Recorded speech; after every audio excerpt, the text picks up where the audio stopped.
HC Verma bookல simple harmonic motion chapterல இருக்க 18th problem தான் இது. A pendulum clock that keeps correct time on the earth is taken to the moon. It will run. Okay. ஒரு pendulum clock ஆனது எர்த்தில் correct time காட்டுது. அதை மூணுக்கு கொண்டு போனால் சேம் டைம் காட்டுமா இல்லை ஃபாஸ்ட்டாக இல்லை ஸ்லோவாக ஓடுமா? அதுதான் problem. Okay. So time period ஆனது இங்கே ஆக்சலரேஷன் டியூ டு கிராவிட்டியை டிபெண்ட் பண்ணி இருக்கா இல்லையான்னு பார்க்கணும். ஏன்னா எர்த்துக்கும் மூணுக்கும் என்ன டிஃபர் ஆக போகுது அப்படின்னா ஆக்சலரேஷன் டியூ டு கிராவிட்டியோட வேல்யூ டிஃபர் ஆக போகுது. அப்போ டைம் பீரியடுக்கான ஃபார்முலா நமக்கு தெரிஞ்சிருக்கும். T = 2π√L/g. டைம் பீரியட் ஆனது எதை டிபெண்ட் பண்ணி இருக்கு? ஆக்சலரேஷன் டியூ டு கிராவிட்டியை வேல்யூ டிபெண்ட் பண்ணி இருக்கு. இதுவே இங்கே ஸ்ப்ரிங் மாஸ் சிஸ்டம்னா அது டிபெண்ட் பண்ணி இருந்திருக்காது. ஆனால் இங்கே பெண்டுலம் கிளாக்னு கொடுத்துருக்காங்க. ஸோ டைம் பீரியட் ஆனது ஆக்சலரேஷன் டியூ டு கிராவிட்டி வேல்யூவை டிபெண்ட் பண்ணி இருக்கு. சரி, என்ன ரிலேஷன் அப்படின்னா T is inversely proportional to √g.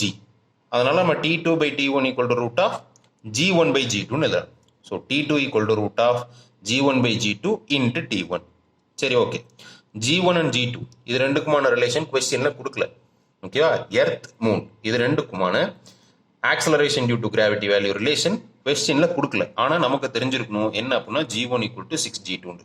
அதாவது acceleration due to gravity in earth பார்த்தீங்கன்னா இன் மூணை விட 6 டைம்ஸ் அதிகமாக இருக்கும். ஓகேவா?